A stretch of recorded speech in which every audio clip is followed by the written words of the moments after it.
Welcome to the AI Queens podcast, the show where women entrepreneurs learn to ditch the overwhelm, embrace AI, and build businesses fit for royalty.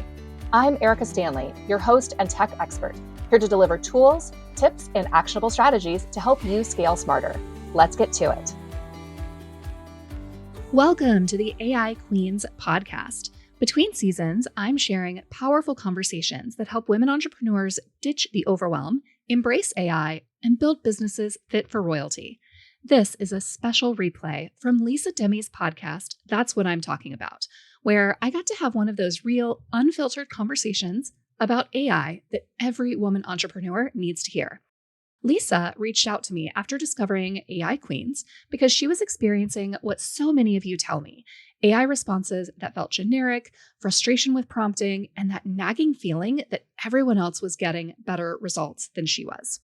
She's refreshingly honest about her AI frustrations, her initial skepticism, and those moments where she felt like she was just doing something wrong.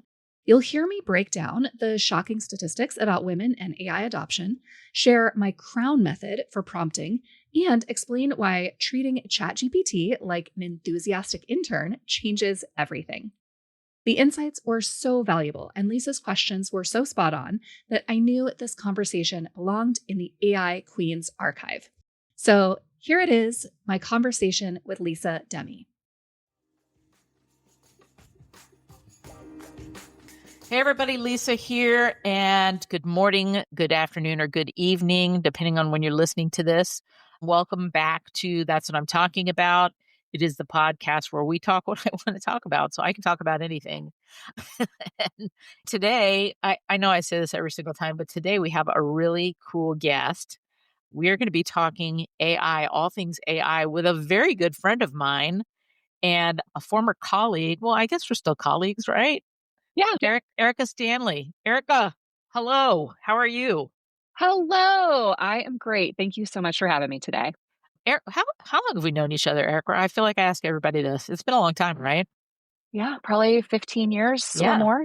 Yeah. So let me just preface this whole conversation with I had a social media, little one-man shop 15 years ago, and where was that? I don't even remember where I put that post. Gosh. Was it in It was Craigslist. Craigslist? Oh my gosh. So I had ramped up pretty quickly, and it was clear that I wasn't going to be able to manage my accounts by myself anymore. And so I put a post on Craigslist and said, I'm looking for a social media rock star. And Erica answered it, and she did not lie. She was a social media rock star and continues to be so, except for now you're doing a lot of other stuff. So why don't you tell about you, Erica, because you know you better than me. Yeah. So 15 years ago, I was Lisa's social media rock star back in my late 20s.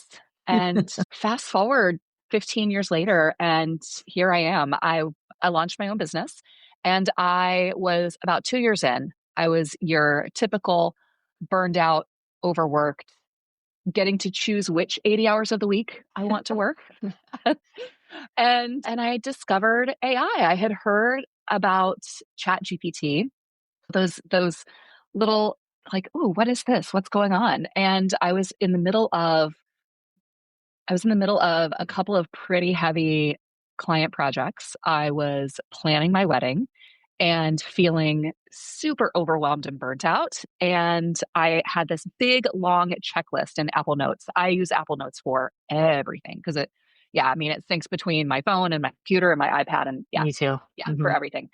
And so I had this ongoing, just super long, disorganized checklist. And I decided to put it into ChatGPT just to test it out. And it helped me organize and prioritize and break things down into things that could be done in 15 minutes or less and the things that were going to take me longer. And oh my gosh, that one little task, that very first use. And I started to see how it could be used for so many other things. I'm like, oh, I have to get in and play with this and learn how to use it. So that was how I got my start. Very quickly, for people who don't know, because I know some people still don't, like when I say AI to some people or Chat GPT to some people, they're like, I don't know what that is. What is AI and what is Chat GPT? Well, when when most people say AI, and we say AI, it's artificial intelligence. Mhm. And this is not Terminator style artificial intelligence yet. But most people are talking about the large language models. This is generative AI. And what they have done is they have taken a ton of writing and information from the internet, some of it ethically, some of it we're finding out not so ethically, but they have trained it on the way that humans think and speak, that we have developed language over millennia, right? How we ask questions and respond. Mhm. And it has trained they have trained the models, and there are different models, but OpenAI and ChatGPT are that's the most common. Right. They have trained the models how to figure out what a question means and how to respond. So when I explain it to like my wife always asks me when I tell her I'm using AI or Chat GPT, I always tell her it's like, and this maybe isn't the best description, but I always tell her it's like Google on steroids. Yes, that's a great way to put it. Some of them are better than others. Mm-hmm. I use Perplexity instead of Google now a lot. Okay.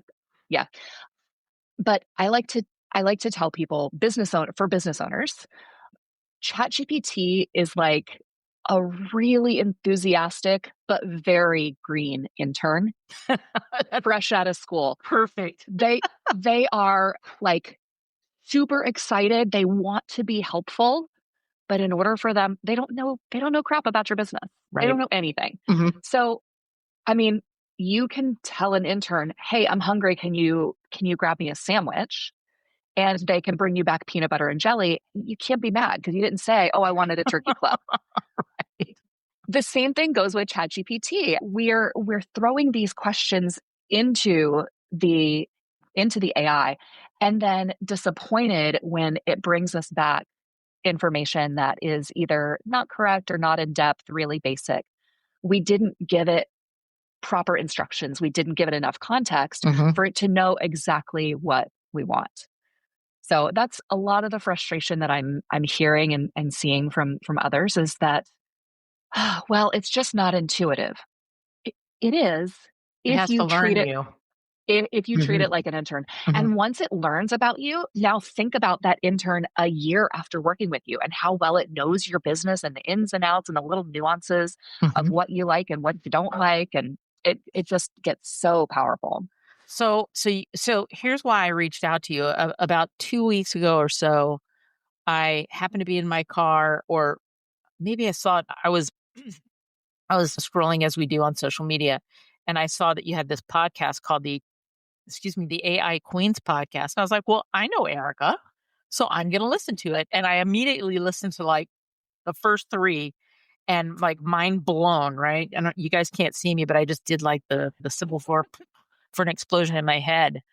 I was one of those people that you're talking about who, basically just said, "Hey, give me a post for social media with no guidelines, no context, no background, no nothing." And I mean, I was pretty happy with it, but the thing that I wasn't happy with was that it doesn't sound like me. So I always had to Right. change it because it had to sound like me. So it has started to learn my voice a little bit. And sometimes I'll say, make a post that sounds like me. And sometimes it'll get it, sometimes it won't. It's still learning. But Erica's been using AI to like just really kick ass in the digital arena. I want to talk about, I want to ask you two questions, and then I kind of would love to talk about like maybe two or three things that you think that people could walk away from today that would make their experience with AI better. The first question I want to say, or it'll be a comment. It's like almost 50-50 with my friends and people that I know. They're like, AI is the best thing ever on the planet, and I don't know how we ever lived without it. I said that to someone the other day. I was like, it's like having a rear view camera on your car. How did I ever park without it? Yep. Or they're on the other side and they say, AI is going to take our jobs. AI is going to take things away from us. AI is going to replace humans. It's the next coming of the robot. And like they're all freaked out about it. I know where I sit, but where do you sit, and what do you say about that comment? I think that both people are correct. Okay. Wow. All Both right. sides are both sides are correct. Okay. It is the greatest thing ever. I don't know how I lived without it, especially as I would say I'm a solo business owner, even though I have colleagues that I work with on projects. I have a small team, Mhm. and it's fantastic. It saves me so much time and effort on the little day-to-day tasks that were taking up extra space in my business that I'm now able to complete faster, more efficiently because of AI. Right. So, love that. Is it coming to take our jobs? Yep, sure is. You heard it Sure here. is. But I think that there is a unfounded fear of that Mhm. when telephones, if you think about just normal technology, we don't have switchboard operators anymore. Right. We don't have a ton of horse and buggy mechanics. Right. There are so many jobs that have been replaced over the years because of technology, Mhm. and fear of that holds us back. We see it we see it right now with the fossil fuel industry and people being like scared that jobs in oil and coal are going to go away. Mhm. Okay, they might. How can you future proof the skill or learn new skills for to future proof your job? So now take that and implement that to AI. Yeah. What I have found, there have been studies done out of like global studies between Ivy League here, Cambridge in or Oxford in the UK about the adoption rates of AI among men versus women, among people in Western civilizations versus Eastern, but like people in rural versus urban. Mhm. And what we're finding is that when given access to the same resources, when people have equal access to this technology, the biggest differentiator between people that are using it and people that are not is gender. People in remote villages are using it, people in cities are using it, but women are not. Women are not picking it up as quickly. Really? We are more hesitant and suspicious of it. Yeah, men are using it day to day, women are not. I mean, wow. I find that I thought you were going to say that women were using it more than men. No. Huh. And the unfortunate part of this, and when I say both people are right, the AI is the greatest thing ever and AI is coming to take our jobs, Mhm. a lot of the jobs that are traditionally, and I air quoting, that are traditionally held by women. So executive assistants. Mm. If you think about virtual assistants and how much of that is outsourced to other countries, Right. social media coordinators, Mm. even like account and project management coordinators within these departments, a lot of these jobs that are traditionally held by women are the jobs that are going to be replaced by AI. Mm. And the way that we as women can future proof our jobs is to start learning this technology so that we are at the forefront, so that we are the leaders and the people who are able to speak intelligently when our bosses come to us and say, oh, hey, what's this AI thing? Can we start using this? Yes, we can. And here's how. So before we jump into any more, where can women, besides the fact that I'm totally surprised by what you just said about the genders, where can women learn AI? And you guys have to listen to Erica's podcast because AI isn't just Chat GPT. It's all like there's all these tools that she went through that I immediately looked up, and you saved what, like 15 hours in a week or something Oh, crazy like gosh, that by using at AI. least. I mean, Yeah. our time is the thing that's the most valuable. And if you can do AI and save yourself those things that AI can do for you, and you can do the things that AI can't do for you, then amazing how much more productive and successful you'd be. But back to my question, where can people learn about AI? So podcasts are a great resource. I I mean, honestly, it's just getting in and trying. Hmm. So ChatGPT has the lowest barrier of entry. It's got a free version Mm-hmm. and its reasoning models within the free version are pretty advanced. And it allows you to just get in and try asking different types of questions, seeing what it spits out. And just as with Lisa, you and I, as social media started to progress and people started using it for business, and we forgot the social piece of social. Right. A lot of people forget. With ChatGPT, a lot of people forget that there's a chat aspect to it. If it spits out a response, you don't have to take that and just like, oh, I'm going to copy and paste this. Right. You can give it feedback. Going back to my example of the intern, you can give it feedback just like you would give an intern. Like, oh, hey, this is a good start, but why don't we change this piece up here? This part down here is a little wrong. Let's tweak this. And then my voice is usually a little more conversational than this. And this is a pretty professional post. So why don't we tweak it so it's a little bit more conversational? And so you give feedback to the bot the same way you would an employee or assistant, right? That way it's learning through that conversation how to make it better. So it's almost like it's a difference between, because so in ChatGPT, you can ask the tool to try again, to regenerate. Oh, yeah. However, here is what if you ask it to try again, it's just going to come up with a different rewording or a different way of saying the same thing. So what you have, so like you wouldn't tell your intern try again and not tell them what to do. You'd be right. I mean, if you did, you wouldn't have a very good intern and you'd be kind of a crappy leader. But I think what you've actually have me looking at chat a little bit different, because you would, I mean, I do ask it to do things, but I don't know that I looked at it as like it's an intern.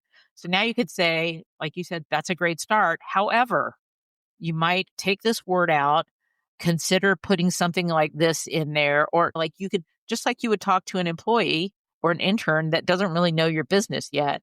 That's what you have to say to chat. That way, you're not constantly hitting that regenerate button and still not getting what you want. And then you have to write the whole thing all over again. And you've already spent 15 minutes when you could have just written it by yourself in the first place. Exactly. Wow. Yeah. So you kind of helped me with, what's the word I want to say, like the prompts. And what we mean by prompts is when you ask chat a question, it's not just the question that you ask, but it's how you ask the question and what information you provide for it. What is like a good, like you have your crown method, right? Can you talk, do you mind talking about crown real quick? Oh gosh, yeah. Okay. Yeah. So the crown method is a way that I organize my prompts so that, and like Lisa said, a prompt is just, it's the question that you're asking ChatGPT or Claude, or Google has, oh gosh, what's it called? Google Gemini. And it's the way that you're phrasing what you're asking so that you're going to get a better response. And so I came up with an acronym, CROWN, because of the AI Queen Society. So C is you got to start with a clear goal. You want to be super specific about what you want it to do. So let's just, for this whole thing, let's say we want it to come up with an Instagram post. So you would tell it, I want you to help me write an Instagram post for my audience of highly capable female entrepreneurs. And I want it to be about AI.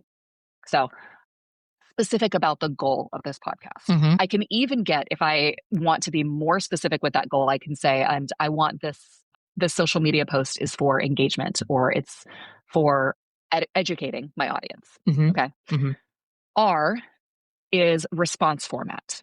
Specify exactly how you want it to spit out. So if you're looking for a blog post, you would tell it, oh, I want it to be 500 to 700 words. If it's a social media caption, you would say, this is an Instagram caption, and I want it in short, punchy little sentences. So you're saying, when you respond, this is how you're going to give it to me. So that's your response format. Got it. O in Crown. The O is a big overview of your context. So this is where you can tell it more information. So I can say, hey, I have a podcast called the AI Queens Podcast, and I talk about this type of stuff all the time. My audience are mostly AI beginners. And so I want you to, in your Instagram caption, make sure that you're not using too much jargon. And I just did a podcast on XYZ, so let's reference that. So you're giving it background information, again, just like you would do to an intern. Mm-hmm. W is for warnings. You're going to tell it what not to do. So for me, I there's a lot of terminology for women entrepreneurs that's like boss babe or fempreneur or get it girl. And that's not my tone of voice. So I have to remind ChatGPT, like, we're not going to use phrases like that. Mm-hmm. And it likes to spit out a ton of emojis, and I have very specific emojis that I like to use. So in the warnings, I tell it, don't use a bunch of rocket emojis. Rocket. Like the rocket ship, like, oh, we're going to launch, right. elevate. Gotcha. Oh, yes. Got it. Mm-hmm. And then the N. And this one I have found is super, super powerful. You're going to tell it, now ask me. Yeah. So you're going to tell your AI assistant, ask me questions until you are 95% sure that you can give me a correct response, that you can complete this task. And so what you're doing is you're setting up all of the information it needs. And with that very last, that N, that query, you're saying, hey, I think I've given you everything you need, but if there's something that I missed, I need you to ask me that. And it will ask questions. And it's really smart about asking good, solid questions to make sure that it's got everything it needs to spit out a usable, like, golden response so that you're not having to rewrite it dozens of times just to get it right. Every time I listen to one of your podcasts, I get like this nugget that I was unaware of. So I was listening to this is your most recent episode as of today. And when you said that, I was like, wait, what? It'll ask me questions. I didn't know it could ask me questions, and I haven't gotten a chance to try it yet, but I'm actually working on some stuff today that definitely will be a good chance for me to try it. But I was like, wait, it'll ask. And I was like, so I'm really intrigued by that. One of the very first projects I did with ChatGPT, like it wasn't even for a client, it was for myself. I was trying to write a bio, and I had heard this prompt and was interview me interview me, ask one question at a time until you have enough information about me to write a Forbes style bio. That's crazy. And it ended up asking me like 10, 15 questions. And then bloop, it spit out a Forbes style bio all about me. That is insane. Okay. That's it. Look, I'm at a loss for words. Have you ever seen me at a loss for words, Erica? Probably not. Not a lot, Lisa. So I have been using chat right now. I have the paid version, or at least one of the paid versions. I think there's more than one paid version. And I have one of the paid versions. And so it's helping me I have a nonprofit that I've just filed for, and I've been working on the business plan and the bylaws and all the marketing and all that and everything. And I mean, it helped me get through. So I'm like, even down to like, okay, do you need grant writers? Yes, I do. Okay, here's how you look for grant writers. Okay, where? Here's where you're going to look at for grant writers. All right, do you want me to write you a script for the post? Yes. All right, here's the places to share the script. Okay, got it. Here's how much it could cost this is what you should expect. And like, I was like, I mean, that would have taken me, I wouldn't even be close to being finished right now, which I'm still not, but it gave me this like amazing, like, foundation to work from. And I haven't even been using it to the fullest of its extent yet, based on some of the things I've heard in your podcast. And I had a point for this, and there it's gone. None of us are. None of us are using it to its full capacity. We are still at the very beginning. I heard an analogy. Michael Stelzner, social media examiner, like, yep. Yeah. So he has an AI podcast. He had a guest on a few weeks ago who, if we're going back to the transportation analogy, mm-hmm.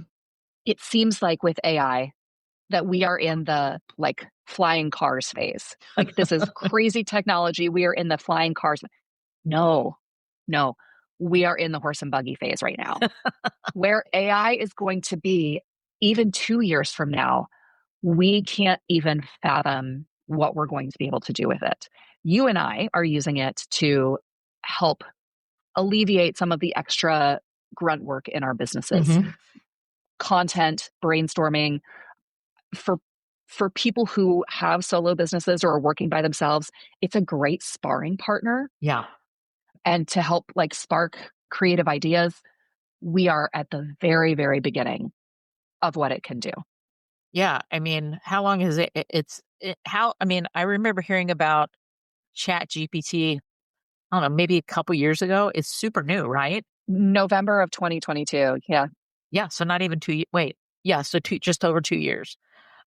Something that you talked about and something you talk about on your podcast is something that I was like, ooh, I am very interested in that, is you talk about custom chats. What is a custom chat? Why do I need one? And how can I do it? So, yeah. So I have been building, they're, they're called different things depending on what you're using. Google Gemini, they're called gems. Mm-hmm. ChatGPT, they're called custom GPTs. If you're a Claude user, Claude is projects, and now ChatGPT has projects too. Mm-hmm. But they're a way to front load a bunch of information into the AI so that you're not having to give it a bunch of extra context every time. So for example, if you have if you're a business owner, you've got a fully executed brand and brand strategy, you know who your audience is, you know your mission, your vision, your values, you've got all of that super dialed in. Well, to get really good responses from ChatGPT, to get them from your AI, you want to feed it all of that information so it knows all about you and your business. What these custom GPTs allow you to do is upload all of those documents and all of that context. So it has that background foundational information before you even start chatting with it. Got it. So, and this is maybe for my benefit and everybody else. I constantly have Chat GPT open on my laptop. I have the app on my phone. I mean, I have it everywhere you can get it that makes my life easy. But on my laptop, I can see that I have the window. It's got all my chat history in it. I ask it everything about everything all Yep. day long. So I've got this whole mishmash of history on the left-hand side. When you have a custom chat, or I'm sorry, a custom GPT, can you keep them separate? So like if I want to put one project in, create one custom GPT for one project and another custom GPT for another project, can you do that? Yep. You sure Okay. can. And I mean, honestly, custom GPTs are great. Projects are a perfect way to do that as well. Okay. And then you can have folders within that project for all. So let's say I have a branding client Mm-hmm. and I have loaded in her full brand strategy, all of the different, like her ideal client avatars. I had a whole bunch of, she's a writer. So I had a whole bunch of writing samples that I used to create a writing profile for her, like a Mm-hmm. voice Mm-hmm. writing profile, so that now the AI knows her tone of voice and how she phrases things. Like she likes short, little, snappy sentences instead of big, long. So I have that loaded into her project. Now, anytime I want to create content for her, I don't start in just regular Chat GPT. I go into her project Got it. and start the thread there. And then you can see all of the threads underneath that were started within her project. Okay. All of her custom instructions. It's so funny because I I mean, I like to think I'm technologically advanced, but I feel like I don't really know how to use chat yet. And so sometimes I will get lost in some of the things. It's like if there's something that I don't want to lose, I will copy and paste it into a Word doc and save it on my computer as a Word doc so that I know that I can refer back to it.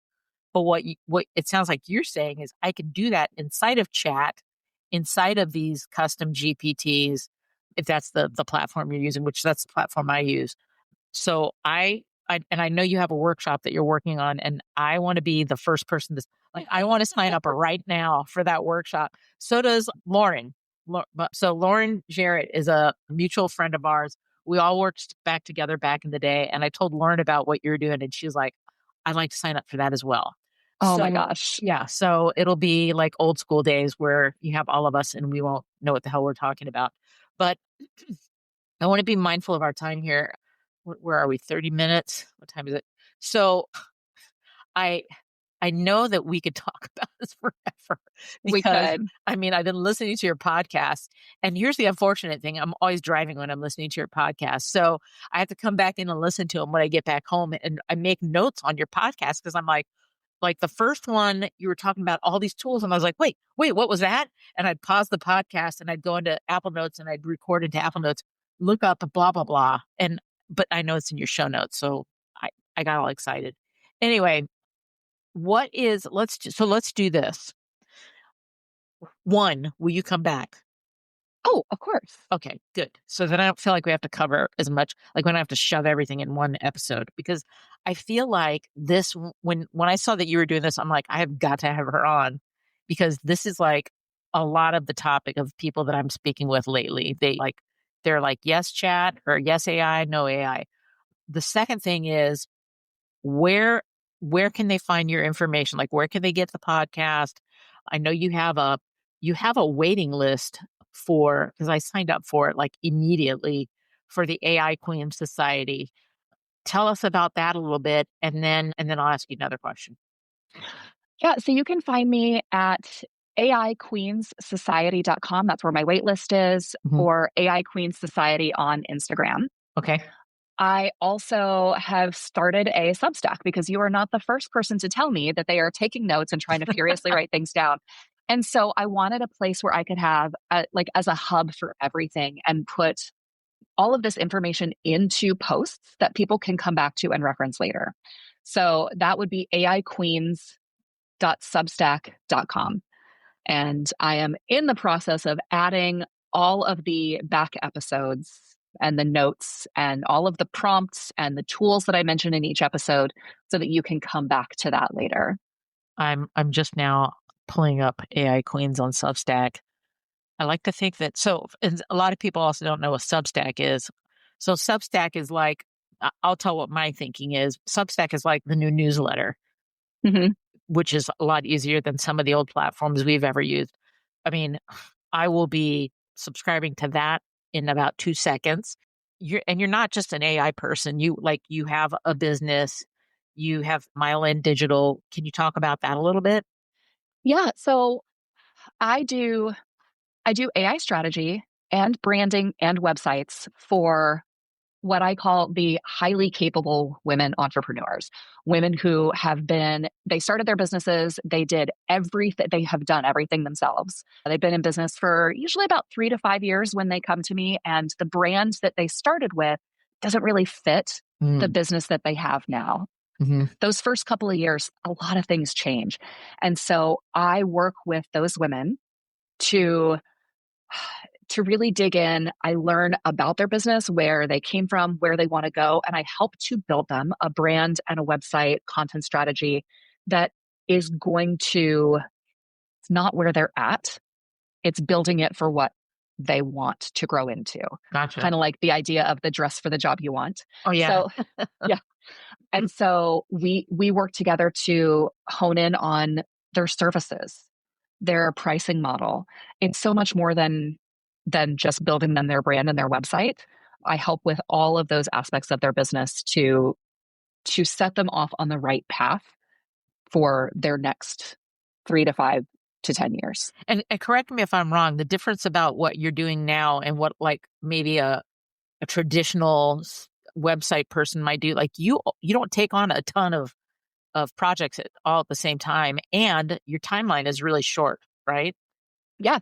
Okay. I only work with one client at a time. Mm-hmm. And I work in an intensive method. So I take, let's say your project is going to be an 80-hour project. Well, that's 2 weeks of work. And I just focus on you. I have learned the way my brain works. if I'm trying to bounce back and forth between different client projects, I'm not as creative, I'm not as efficient, I'm not as focused. Whereas if I'm just working on one client project at a time, oh my gosh, I am able to create such like it's so much better and so much more creative, usable. Like I don't even know how to put it, but I think your brain works the same way too. Where you and I will understand. Nobody who's listening will understand. That's all right. yes, but that like focus time, it's really really good. And I mean, my creative focus time sometimes doesn't even start until like 9 p.m. So I'm that night owl Okay. who starts really, really sparking once all the emails and phone calls and other distractions stop. That's when my brain kicks in. So it works really well for me. Plus, it's great for my clients because they are able to, whereas a traditional agency might take 2 or 3 or 6 months to get their project done. Yeah. Once we kick off your project, it's 1 week, 2 weeks, or 4 weeks. Yeah. I was just going to ask you, because I remember when we had our firm, it could take forever sometimes to build a website, and you have the formula that you just really, I mean, if someone's looking for a website, you need to call Erica one. If you're looking Thank for you. AI help, you need to call Erica. If you want a capable branding strategist, you need to call Erica. So Erica, so Mile End Digital, right? Is Yeah. the website. We will put all these links in the show notes, by the way, guys. I I again, I'm speechless. That's twice in one podcast, Erica. You should go play the lottery and put it in your diary tonight. I made Lisa speechless because it doesn't happen. Your podcast has just really blown me away. There's so many podcasts that come out. They're like, oh, that was a really good episode. And that's okay. And then you forget about it. I mean, you put out, like, when I found your podcast, you had 3. And then I couldn't wait for the rest of them to come out. I kept checking and checking and checking and checking to see if the new one came out. And now I see that I actually missed 2. Every Tuesday. Every Tuesday. Okay. Every Tuesday. Got it. It is on my rotation. I listen to about 3, 4, 5 podcasts. I don't listen to any marketing podcasts anymore, but this podcast is, I mean, seriously, I cannot wait to dive into the 2 that I missed. I'm going to ask you one last question, and then I'll let you out of here. This is what I ask everybody every week: is, out of everything we talked about today, or even if it's something we didn't talk about, if you want people leaving this podcast today and learning one thing that they can take out with them and make a difference in their business, their productivity, what have you, what is the one thing that you would say?